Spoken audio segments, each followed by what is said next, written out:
الحمد للہ وحدہ والصلاة والسلام علی من لا نبی بعدہ اعوذ باللہ من الشیطان الرجیم وهو الذی انشأ لکم السمع والابصار والافئدہ قلیلا ما تشکرون۔ کل ہم نے یہ بات پڑھی تھی جب اللہ رب العالمین نے کفار کو عذاب کے اندر مبتلا کیا تو وہ نہ ہی اللہ رب العالمین کے آگے جھکے اور نہ ہی انہوں نے عاجزی انکساری کی، اور جو پیچھے خطاب اللہ تعالیٰ نے کفار سے کیا تھا وہ غائب کے صیغوں کے ساتھ تھا، اور یہاں پر اللہ رب العالمین نے ان سے خطاب حاضر کے صیغوں کے ساتھ کیا ہے اور احسانات انہیں یاد دلوائے ہیں، کیونکہ بسا اوقات وعید کا اثر نہیں ہوتا، جو انسان نے کسی کے اوپر احسان کیے ہوتے ہیں وہ احسان کا اگر تذکرہ کیا جائے تو اس کے ذریعے سے وہ کام کر لیتا ہے۔ تو اللہ رب العالمین فرماتے ہیں وَهُوَ الَّذِي أَنشَأَ لَكُمُ السَّمْعَ وَالْأَبْصَارَ وَالْأَفْئِدَةَ، وہی ذات ہے جس نے تمہیں پیدا کیا، انشأ پیدا کیا، لکم تمہارے لیے، السمع والابصار والافئدہ کان اور آنکھیں اور دل، قلیلا ما تشکرون بہت کم تم شکر کرتے ہو۔ یہاں پر اللہ تعالیٰ نے تین نعمتوں کا ذکر کیا جو کہ پورے جسم کا مرکز ہیں، ایک کان، دوسری آنکھ اور تیسری دل، کیونکہ کان کے ذریعے سے انسان سنتا ہے، آنکھوں کے ذریعے سے دیکھتا ہے اور دل کے ذریعے سے انسان سمجھتا ہے، اور جب یہی اعضاء تینوں انسان کے درست ہوتے ہیں تو پورا جسم بھی انسان کا درست ہو جاتا ہے، وہ اس کے تابع ہو جاتے ہیں۔ تو اللہ رب العالمین فرماتے ہیں ہم نے تمہارے لیے یہ چیزیں بنائیں، تمہارے لیے ہم نے یہ پیدا کی، قلیلا ما تشکرون، لیکن بات یہ ہے کہ تم بہت کم شکر کرتے ہو، یعنی ہونا یہ چاہیے تھا کہ تم اللہ رب العالمین کا شکر ادا کرتے کہ اللہ رب العالمین نے تمہیں یہ نعمتیں دی ہے۔ اگر وہ تم سے یہ نعمتیں چھین لے تو تم کیا کر سکتے ہو؟ کچھ نہیں کر سکتے۔ تو اللہ رب العالمین کا یہ احسان ہے تم پر کہ اللہ رب العالمین نے تمہیں یہ نعمتیں دے رکھی ہیں، تو اللہ رب العالمین کا تم شکر ادا کرو۔ اور کیا تھا کہ آنکھوں کے ذریعے سے تم رب العالمین کی توحید کی وحدانیت کے دلائل دیکھو، اور کانوں سے سنو، دل سے پھر اس کو تسلیم کر لو، مان لو، ایمان لے کر آ جاؤ، لیکن تم نے ان نعمتوں کا استعمال اس کام کے لیے نہیں کیا۔ قلیلا ما تشکرون، قلیل عربی زبان میں نہ ہونے کے معنی کے اندر بھی استعمال ہوتا ہے کہ تم نے شکر کیا ہی نہیں ہے کبھی بھی اللہ رب العالمین کا کہ اللہ تعالیٰ نے تمہیں یہ نعمتیں عطا کی ہیں۔ وَهُوَ الَّذِي ذَرَأَكُمْ فِي الْأَرْضِ، اور وہی ذات ہے جس نے تمہیں پیدا کیا، جس نے تمہیں پھیلایا، فی الارض زمین میں، وَإِلَيْهِ تُحْشَرُونَ اور اسی کی طرف تم اکٹھے کیے جاؤ گے۔ وَهُوَ الَّذِي يُحْيِي وَيُمِيتُ، اور وہی ذات ہے جو زندہ کرتا ہے، وَيُمِيتُ اور مارتا ہے، وَلَهُ اخْتِلَافُ اللَّيْلِ وَالنَّهَارِ اور اسی کے لیے ہے رات اور دن کا بدلنا۔ افلا تعقلون، کیا تم نہیں سمجھتے؟ یعنی یہ اللہ رب العالمین نے در حقیقت دلیل دی ہے مرنے کے بعد زندہ ہونے کی، کہ انسان دیکھے کہ زندگی بھی اللہ نے دی جب انسان کا وجود نہیں تھا، پھر اسی زندگی کو اللہ رب العالمین ختم کر دیں گے، اور پھر دن اور رات کی مثال اللہ تعالیٰ نے بطور دلیل پیش کی کہ تم دیکھتے نہیں ہو کہ یہ میں حالات تبدیل کر دیتا ہوں، کبھی دن ہے کبھی رات ہے۔ افلا تعقلون، کیا تم سمجھتے نہیں ہو، غور و فکر نہیں کرتے، تمہیں بات سمجھ بھی نہیں آ رہی کہ یہ کوئی نظام چلانے والی ذات موجود ہے۔ بل قالوا، بلکہ انہوں نے کہا، یہاں پر اللہ تعالیٰ نے اپنی ناراضگی کا اظہار کیا ہے کہ بل قالوا، انہوں نے کہا۔ اب یہاں پر دیکھیں پہلے خطاب ہو رہا تھا تمہیں، اب اللہ تعالیٰ نے ان کو خطاب کرنا ہی چھوڑ دیا، یعنی اس لائق ہی نہیں سمجھا کہ ان کو مخاطب کیا جائے، ان سے اس انداز میں بات کی جائے۔ پھر اللہ رب العالمین نے انداز کلام کا تبدیل کر دیا، بل قالوا، بلکہ انہوں نے کہا، مثل ما قال الاولون، اس کی مثل جو پہلے لوگوں نے کہی تھی باتیں، یعنی انہوں نے بھی کیا کہا تھا، بس یہ صرف دنیا کی زندگی ہے، وما یہلکنا الا الدہر، ہمیں زمانہ ہی مارتا ہے، اس کے بعد کوئی نہیں ہے، کوئی قیامت نہیں۔ اگر ہوتی آدم علیہ السلام سے لے کر ہر نبی آ کر یہی ڈراتا رہا تو ابھی تک جو مر کر گئے ہیں ان میں سے کوئی واپس کیوں نہیں آیا؟ عقل انہوں نے اس مسئلے میں دوڑائی کہ جو مر گئے ہیں وہ دوبارہ کیوں نہیں آئے؟ اگر ہوتا تو وہ اتنا عرصہ ان کو گزر چکا ہے، بیت چکا ہے، تو وہ دوبارہ پیدا ہو جاتے۔ تو اللہ رب العالمین فرماتے ہیں یہ تو جیسے پہلے ان لوگوں نے جو ان کے بڑے تھے انہوں نے یہ باتیں کہی، انہوں نے بھی یہی باتیں کہی ہیں، آخرت کا انہوں نے بھی انکار کر دیا ہے۔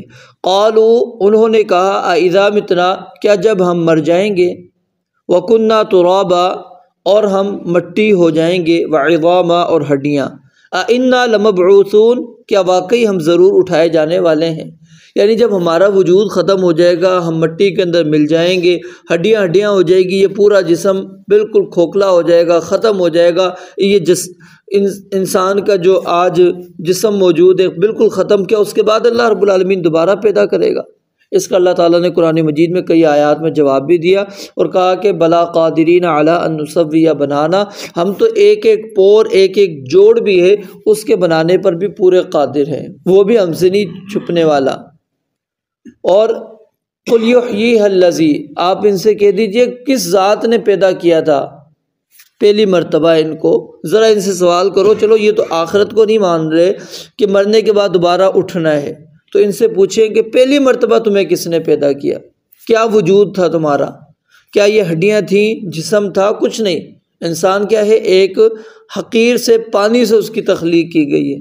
اب پانی سے اللہ رب العالمین نے جب بنا لیا انسان کو تو اب تو چلو وجود تو موجود ہے، اس کو اللہ رب العالمین نے وجود بخشا تھا، اب اس کو دوبارہ بنانا کون سا مشکل ہے؟ عدم سے وجود میں لانا مشکل تھا، وہ اللہ رب العالمین نے کر لیا، تو اب تو وجود موجود ہے۔ لقد وعدنا نحن وآباؤنا هذا من قبل، یقیناً وعدہ کیا گیا ہے ہم سے اور ہمارے آباء و اجداد سے، ہذا یہ، من قبل، اس سے پہلے، یعنی اس سے پہلے ہمارے باپ دادوں کو بھی کہا گیا تھا جی مرنے کے بعد تم نے اٹھنا ہے، قیامت آئے گی، ابھی تک تو نہیں آئی۔ ان ہذا، نہیں ہے یہ، الا اساطیر الاولین، مگر پہلے لوگوں کی لکھی ہوئی کہانیاں ہیں، یعنی انہوں نے یہ قصے، کہانیاں، افسانے لکھ دیے تھے اور وہ اپنی دل لگی کے لیے بنا کر چلے گئے، تو ہمیں تم سناتے چلے جا رہے ہو، نعوذ باللہ۔ قل، کہہ دیجئے، لمن الارض، کس کے لیے زمین ہے، ومن فیہا، اور جو کچھ زمین میں موجود ہے، ان کنتم تعلمون، اگر تم جانتے ہو۔ یعنی اللہ رب العالمین نے کہا کہ تم اتنی شدت سے انکار کر رہے ہو نا قیامت کا، چلو ہمارے کچھ سوالات کا جواب دو۔ اور یہ اللہ تعالیٰ نے سوالات در حقیقت اپنی وحدانیت کو بھی ثابت کروانے کے لیے، اور دوسرا ان سوالات کے ذریعے سے اللہ رب العالمین بعث بعد الموت کو بھی ثابت کر رہے ہیں۔ فرمایا قل لمن الارض، کہہ دیجئے کس کے لیے زمین ہے، ومن فیہا، اور جو کچھ زمین میں موجود ہے، ان کنتم تعلمون، اگر تم جانتے ہو تو بتاؤ، سیقولون للہ، ان قریب وہ کہیں گے کہ اللہ رب العالمین کی ہے۔ اب یہاں پر سیقولون اللہ بھی کہا جا سکتا تھا، لیکن کیا ہے، للہ سے ملکیت ثابت ہو گئی کہ کائنات میں ہر جگہ پر اللہ رب العالمین کی ملکیت ہے، کوئی بھی اللہ کی ملکیت سے خالی چیز نہیں۔ قل، کہہ دیجئے، افلا تذکرون، کیا تم پھر بھی نصیحت حاصل نہیں کرتے؟ یعنی اپنی زبان سے اقرار کر رہے ہو، مان رہے ہو، پھر بھی تمہیں نصیحت نہیں آتی۔ قل، کہہ دیجئے، من رب السماوات السبع ورب العرش العظیم، کون ہے ساتوں آسمان کا رب اور عرش عظیم کا رب، عرش عظیم کا رب۔ اب یہاں پر اللہ رب العالمین نے پہلے کیا ہے، زمین کا تذکرہ، پھر اب عالم بالا کا تذکرہ کیا، اور ہر آسمان دوسرے آسمان سے کیا ہے، بلند بھی ہے اور وسیع بھی ہے، اور اس کے اوپر پھر اللہ رب العالمین کا کیا ہے، عرش عظیم، اس کا ثبوت اللہ رب العالمین نے اس آیت کے اندر پیش کر دیا۔ سیقولون للہ، ان قریب وہ کہیں گے کہ اللہ رب العالمین ہی کے لیے ہے۔ قل، کہہ دیجئے، افلا تتقون، کیا پھر بھی تم ڈرتے نہیں ہو؟ یعنی اتنا تمہیں پتہ ہے کہ آسمانوں میں بھی اللہ کی ملکیت ہے، زمین کے اندر بھی اللہ کی ملکیت ہے، کائنات میں ساری جگہ اللہ کا نظام ہے۔ یعنی اصل میں کیا تھا کہ وہ مالک تو اللہ تعالیٰ کو مانتے تھے، اور وہ جو شرکیہ تلبیہ پڑھتے تھے، لبیک اللہم لبیک، لبیک لا شریک لک لبیک، پھر اس کے آخر میں کیا پڑھتے تھے، ہاں الا شریک، مگر تیرا کوئی ایسا شریک ہے جس کو تو نے مالک بنا دیا ہے۔ یعنی اصل تو مالک تو ہے، لیکن اگر تو نے کسی کو مالک بنا دیا ہو تو وہ الگ ہے۔ تو ملکیت اللہ رب العالمین کی مانتے تھے، لیکن اللہ رب العالمین کے ساتھ دوسروں کو رب بھی مان لیتے تھے، اس کا اللہ رب العالمین نے رد کیا۔ قل کہہ دیجئے من بیدہ ملکوت، کون ہے کہ جس کے ہاتھ میں بادشاہت ہو۔ اب یہ ملکوت جو ہے لفظ، یہ ملک اور ملک دونوں کے احاطہ کرنے والا ہے، یعنی ملکیت کو بھی ثابت کر رہا ہے اور بادشاہت کو بھی ثابت کر رہا ہے، ان دونوں کو اس نے گھیر لیا ہے۔ قل کہہ دیجئے من بیدہ، کس کے ہاتھ میں ہے ملکوت کل شیء، ہر چیز کی بادشاہت، ہر چیز کی مکمل بادشاہت، وَهُوَ يُجِيرُ، اور اس حال میں کہ وہ پناہ دیتا ہے، وَلَا يُجَارُ عَلَيْهِ، اور اس کے اوپر کسی کی پناہ نہیں دی جائے گی، إِن كُنتُمْ تَعْلَمُونَ، اگر تم جانتے ہو۔ یہ پناہ کا ذکر اللہ رب العالمین نے اس لیے کیا کیونکہ کفار عرب، ان کے اندر یہ رواج تھا کہ اگر کوئی بھی سردار کسی کو پناہ دیتا تھا تو اس کے مقابل چاہے وہ کتنا بھی طاقتور ہوتا تھا، وہ پھر اس پناہ کو نہیں توڑا کرتے تھے۔ تو فرمایا کہ اگر اللہ کسی کو پناہ دے دیتا ہے تو تم ان کو کیوں تنگ کرتے ہو، پریشان کرتے ہو، ان کو کیوں قتل کر دیتے ہو؟ کیا تمہیں سمجھ میں بات نہیں آتی اگر تم جانتے ہو؟ سیقولون للہ، ان قریب وہ کہیں گے کہ اللہ رب العالمین ہی ہے۔ قل فانا تسحرون، تو کہہ دیجئے پھر کہاں سے جادو کیے جاتے ہو، یعنی پھر کیا بات ہے آخر کے جو تمہیں سمجھ میں نہیں آ رہی، کہ اتنا تم اپنی زبانوں سے خود اقرار کر رہے ہو کہ ملکیت بھی اللہ تعالیٰ کی ہے، بادشاہت بھی اللہ تعالیٰ کی ہے، کائنات زمین کے اندر بھی، آسمانوں کے اندر بھی، عرش عظیم کا مالک بھی وہی ہے، سب کچھ وہی ہے، تو پھر کیوں نہیں تم اللہ رب العالمین کی عبادت کرتے؟ وجہ کیا ہے؟